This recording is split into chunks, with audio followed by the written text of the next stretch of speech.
Podcast.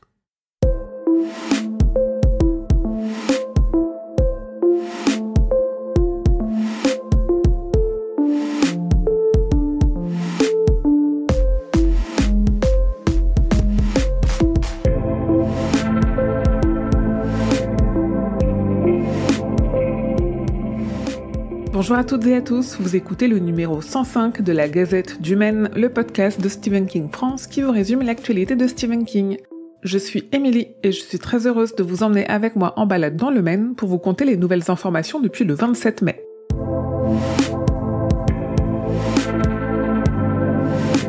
Ghost Brothers of Darkland County, la comédie musicale que King a lui-même écrite avec John Mellencamp, revient sur les planches en octobre 2024 et sera jouée aux États-Unis, dans le Nevada, en octobre prochain.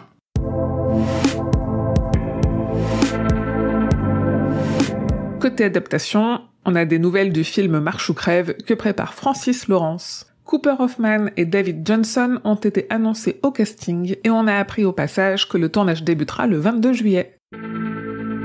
Le tournage du film adapté de la vie de Chuck est quant à lui terminé et le réalisateur Mike Flanagan a partagé sur les réseaux une toute première image de Tom Hiddleston dans le rôle de Chuck. On a aussi appris que le film serait diffusé en avant-première mondiale en septembre au Festival international du film de Toronto, sans qu'on ne sache encore quand il sortira pour le reste du public.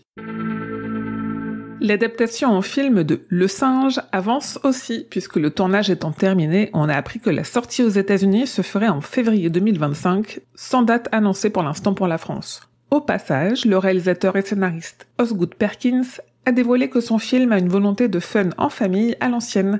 Je cite: « C'est un peu comme si Robert Zemeckis avait pris un petit peu d'acide et avait fait un film de Stephen King sur un jouet en forme de singe. » Une adaptation qui se fait attendre, c'est celle de La Tour Sombre que prépare Mike Flanagan. Le réalisateur a largement participé à la création et à la diffusion d'une théorie selon laquelle c'est Raoul Colli, un de ses acteurs fétiches, qui pourrait prendre le rôle de Roland, le pistolero. Côté série, le préquel à ça intitulé Welcome to Derry est actuellement en tournage et on a appris que Bill Skarsgård serait finalement de la partie. On ne sait pas si l'interprète du clown dans les films de 2017 et 2019 reprendra son costume de clown, mais cette nouvelle nous conforte au moins dans la volonté de créer un univers cohérent. En projet depuis plusieurs années, la série adaptée de l'Institut a fait un grand bond en avant. L'équipe derrière les 8 épisodes prévus, à qui on doit déjà la série Mr. Mercedes, a annoncé que 2 rôles ont été castés pour l'Institut, Ben Barnes et Mary-Louise Parker.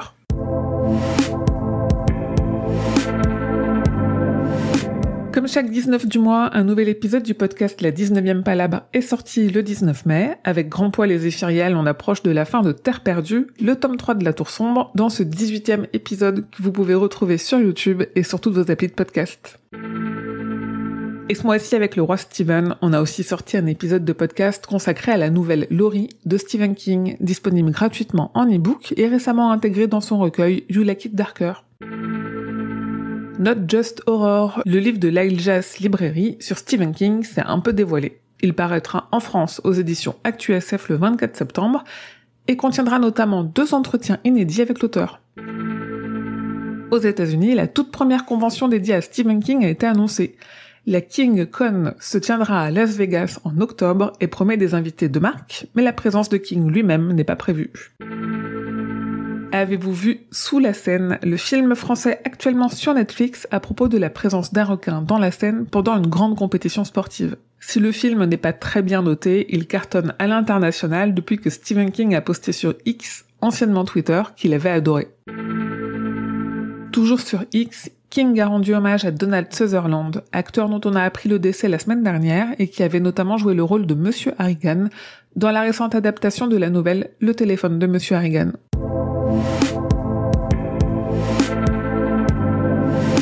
Côté agenda, rendez-vous le 26 juin pour la sortie en Blu-ray et DVD de la saison 4 de Creepshow en français chez ESC Distribution. Et rendez-vous le dimanche 7 juillet à 15h sur Twitch pour discuter ensemble en live de l'actualité de Stephen King. Le lien de la chaîne est en description de cet épisode de la Gazette.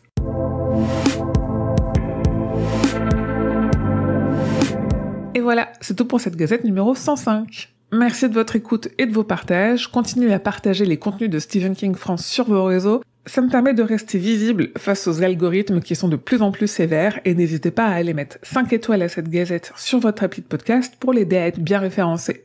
Vous pouvez aussi me soutenir financièrement en faisant un don sur le Tipeee de l'association et en souscrivant à un abonnement sur Twitch. Évidemment, tous les liens sont en description de l'épisode. Comme d'habitude, l'actu de King, ça se suit au quotidien sur le site et tous les réseaux de Stephen King France. N'hésitez pas aussi à nous rejoindre sur le Discord pour discuter de King. Ce podcast est un podcast du label Podcut. Rendez-vous sur podcut.studio pour découvrir ce que font tous les autres podcasts. Je vous dis merci et à bientôt, fidèles auditeurs et auditrices, que vos journées soient longues et vos nuits plaisantes.